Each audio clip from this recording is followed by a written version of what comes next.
现在看我出的太阳了，超级亮，天气真的很好。刚好就来到我们最重要的重点了，就是大家最期待的费用。没错，我们来跟大家讲一下这边的学费大概是多少钱。对，当然学费语言学校都是这样子，待越久的话就会有越优惠的价格。哇，现在好亮，有在印出。那我来刚好帮我打光。如果你待1个月的话，单纯只待1个月大概是167600元的日元，那换算台币大概就是33000一个月。那如果你是超过半年的话呢，1个月是148000的日元，也换算台币大概3万块钱台币左右。哦，每个月只要差不多3万左右。对，就是以4周来说。可是你当然可以选周，它是以周在计价，而不是月。所以你可以是待3个月，再加2周也可以。啊，我以前以为来语言学校都蛮贵的学费。就是不同的定位啦，每一家都会看他们的定位不太一样。但我觉得这价格其实还蛮合理的，对，很合理。然后另外呢，这一次是帮我们代办的叫做 Score A Plus， 他们有提供的服务是，如果你买贵的话可以退差额，像是有时候学校会不定期的有一些特别的优惠，那如果你跟他订的时候这个时期突然比较便宜一点点的话，他是会退给你差价的。超赞，买贵退价差，没有错。另外他们还有跟 Klook还有 eSIM 的公司合作，所以如果你想要在下课之后去安排一些旅游的行程，你可以用他们的优惠码获得一些优惠，非常不错。再来就是大家最在意的住宿问题了，我们跟大家介绍一下这边住宿哪些选项跟费用。住宿真的很重要，因为住宿这边主要分成3个。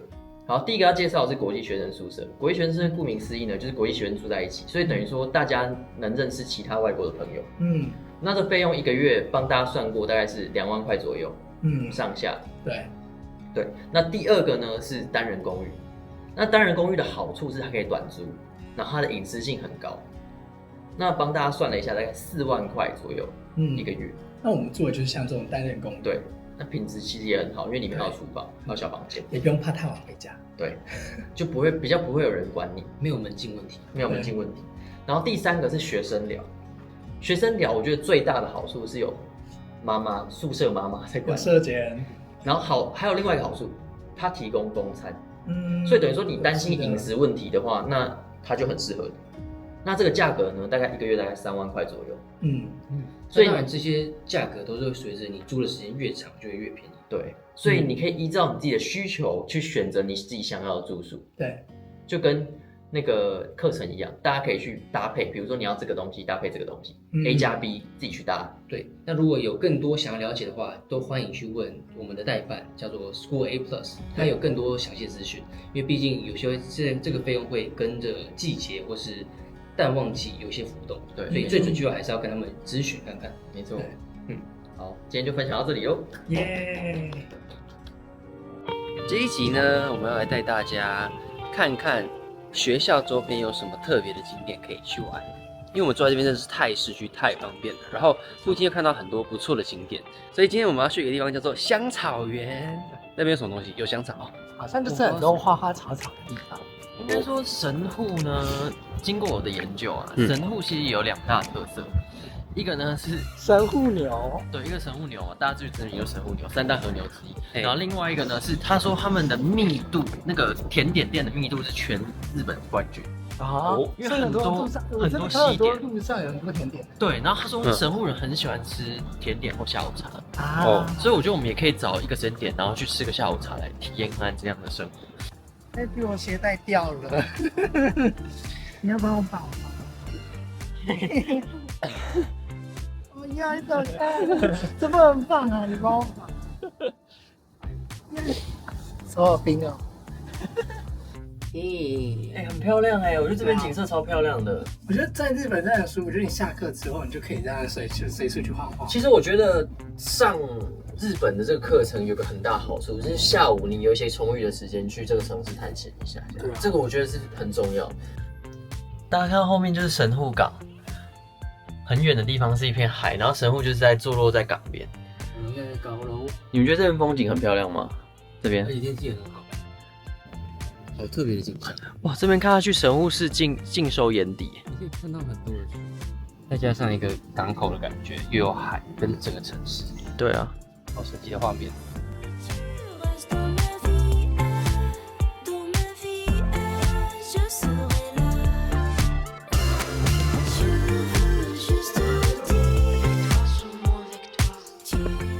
的景很漂亮，然后这边可以看神户市，然后又躺在这个山丘上。来，我们来躺看看，这个风景很棒哎。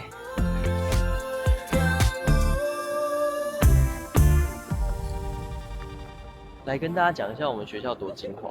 这旁边就是爱马仕，后面是那个 LV， 然后这边还有那个巴黎世家，这代表说在一个很精华区的区域内。现在距离我们学校走路大概3分钟的地方，有一间蓝瓶咖啡，所以如果下午大家想要休息一下，然后喝杯咖啡呢，这边真的是一个很适合的选择。因为大家也知道说，台湾人真的很喜欢蓝瓶咖啡，或者是外国人，真的蛮好喝的，真的不错。来喝一杯咖啡，休息一下，对，这边可以出一下公司。很棒。去。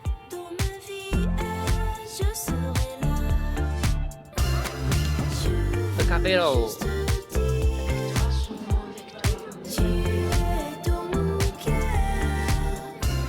好悠闲哦，这下午这样子不错。刚好下课然后来喝个咖啡。他们哪天蛮喝的？来吃个甜点。这是期间限定的cheese蛋糕。好松软。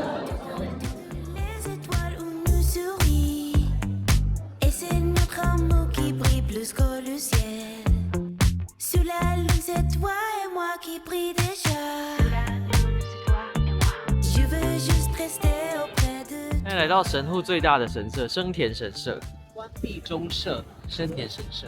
来日本就是一直跑神社，来拜拜一下吧。好多赞助商哦。对啊，是很有钱的神社。对啊。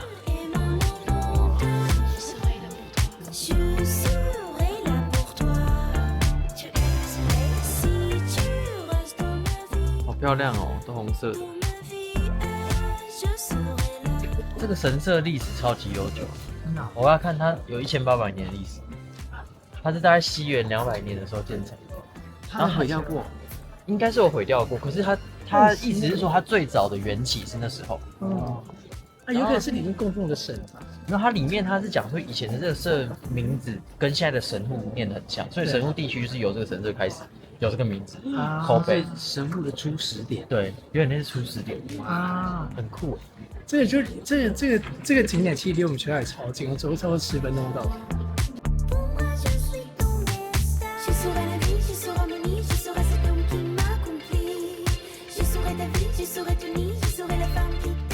我们刚刚从富隐香草园出来，然后它旁边就这种山道可以走到艺人馆那边。那艺人馆也是神户很有名的一个景点，就是以前外国人住的地方，他们就叫艺人。外人，不一样的人，就不一样的人，跟本地人不一样，所以可能叫艺人的。我们走后面的山道，应该说神户就是前面临海，然后后面有一座小山丘，所以很多建筑也盖在这个山丘这边。对啊，好像高级餐厅哦，这高级山边的餐厅哎。这个沿山边盖的都是高级的餐厅或住宅。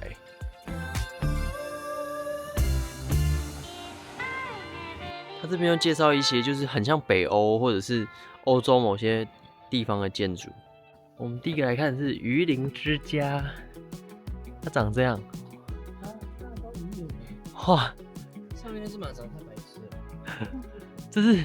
这是因为马年才放的吧？它背后还有富士山，是吗？感觉放很久。它这建筑物真的像鱼鳞拼起来的，好酷哦！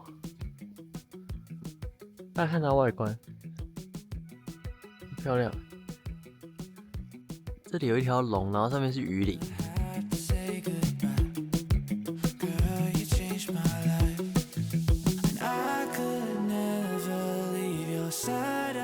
有一只陶瓷鹦鹉，做好像。它里面真的以前是欧式的房子，全部都是，连家具都这种古董家具的感觉。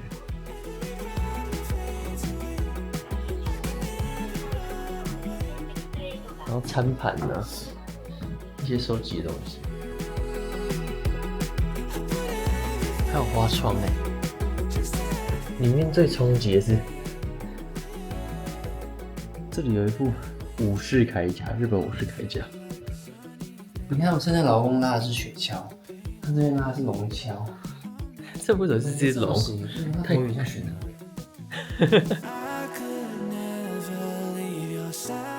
这只原本是在意大利很有名的野猪，它只是复制过来，所以大家摸它鼻子可以获得好运。它的鼻子被抛光了，超亮，然后其他地方都氧化了。原本青铜，好好笑。然后现在这边是黄铜，很有趣。一部分很有趣的是，它这边树也修得很好笑。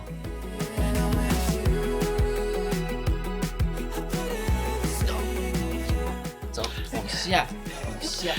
你要看见哪里？你现在好像背了一个和尚往下走。救命！问他，我们家的这个，你快走！救命！谁比较快？谁比较像快不行啊？不算了。这栋也是很有名的，叫做封建基德馆。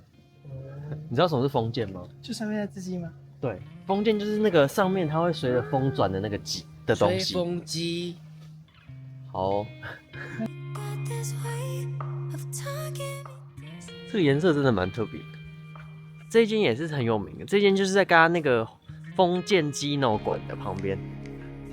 像是天外奇迹的那个房子。这间叫做蒙皇的馆。这有贩卖。哦，这是要买票的。考虑的房子。对啊。我们天那么冷还是来吃冰淇淋，因为他这边讲说这冰淇淋好像获选什么第1名，他说叫六甲牧场。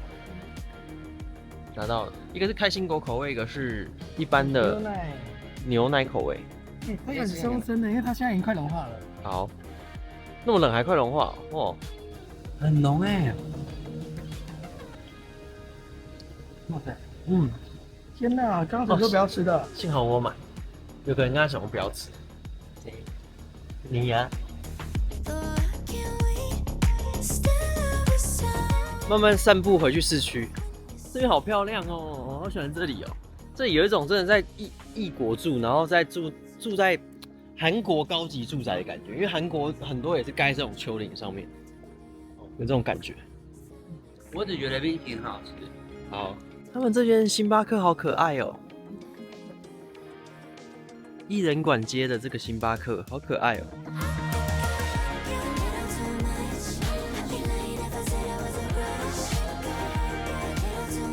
一部分我觉得神户很棒的地方是那些景点都围绕这个市区走，所以我们刚刚走下来大概10几分钟就差不多已经到市区了。我们现在到了一间神户牛，叫黄寿。哇，这神户牛价格真的不便宜，都是万来万去，好几万日币。因为看起来得过很多奖，蛮厉害，什么最优各种。然后这边又是神户牛，它的奖牌很漂亮。好期待我们的牛哦！很期待耶，可是这个价格真的是让我有点吓到。上次一个人要3000块哦。对啊，这真的是我们在日本吃过最贵的牛肉。掺这个吃，不然会喷得到惹屎。这些肉看起来都超美，油啊超级漂亮，鲜红。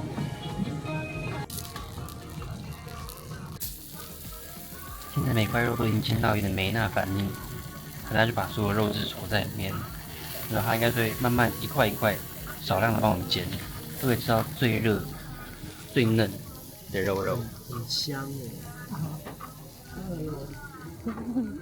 你看好了就会放在旁边，让它先静置一下，锁住肉汁。上菜喽！哇，它上面有些配料给你沾，从盐啊、wasabi、味噌酱到腌的大蒜。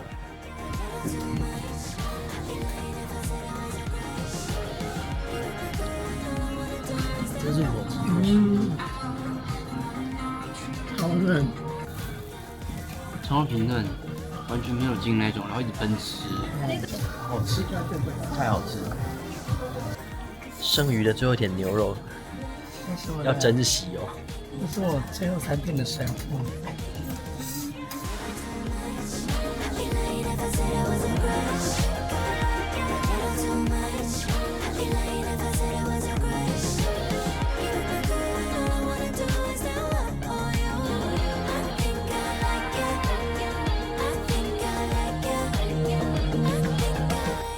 我鞋带掉了，你要帮我绑吗？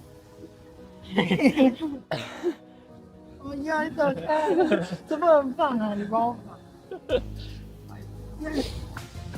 好舒服啊！